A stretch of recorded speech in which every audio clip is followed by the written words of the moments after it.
Online অ্যাক্টিভিস্টদের সম্মানে রাজধানীর একটি হোটেলে এই ইফতার ও দোয়ার আয়োজন করা হয়। এতে প্রধান অতিথি হিসেবে লন্ডন থেকে অনলাইনে যুক্ত হন বিএনপির ভারপ্রাপ্ত চেয়ারম্যান তারেক রহমান। তরুণ ভোটারদের আকৃষ্ট করতে অনলাইন অ্যাক্টিভিস্টদের ইতিবাচকভাবে কাজ করার আহ্বান জানান তিনি। আন্তরিকভাবে ধন্যবাদ এবং শুভেচ্ছা। তিনি আরো বলেন, দেশের অস্তিত্ব, সার্বভৌমত্ব ও গণতন্ত্র নিয়ে নতুন করে ষড়যন্ত্র শুরু হয়েছে। এসবের বিরুদ্ধে সবাইকে সজাগ থাকার আহ্বান জানান তিনি।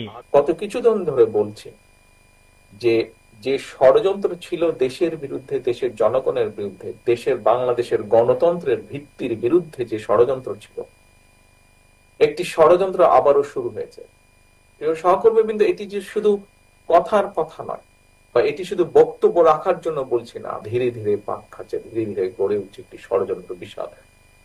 বাংলাদেশের অস্তিত্ব, সার্বভৌমত্ব, গণতন্ত্রের ভিত্তি, গণতন্ত্র, জাতীয়তাবাদী শক্তি, সকল কিছুর বিরুদ্ধে এরকম একটি ষড়যন্ত্র ধীরে ধীরে গড়ে উঠছে।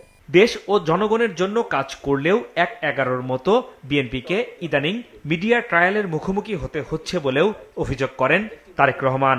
যারা ষড়যন্ত্র করছে বাংলাদেশ জাতীয়তাবাদী দল, বাংলাদেশি জাতীয়তাবাদী শক্তির বিরুদ্ধে, একই সাথে দেশের স্বাধীনতা সার্বভৌমত্বের বিরুদ্ধে, তারা তাদের অবস্থান থেকে তাদের সাথে যে সকল মিডিয়া হাউসের সম্পর্ক আছে তাদের মাধ্যমে ঠিক 1/11-এর সময় যেভাবে বিএনপিকে মিডিয়া ট্রায়ালের সম্মুখীন করা হয়েছিল, ঠিক একইভাবে এরকম একটি প্রেক্ষাপট ধীরে ধীরে তৈরি করার চেষ্টা তারা করছে।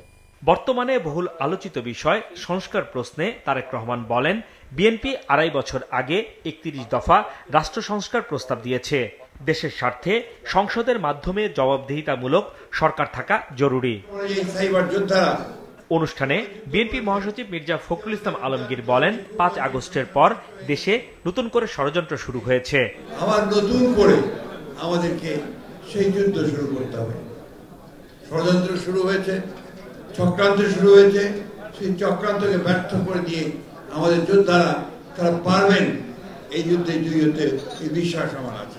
চক্রান্ত মোকাবেলায় নতুন করে যুদ্ধ শুরু করতে অনলাইন অ্যাক্টিভিস্টদের প্রতি আহ্বানও জানান বিএনপি মহাসচিব। হাসনাইন তানভীর, মাছরাঙা সংবাদ, ঢাকা।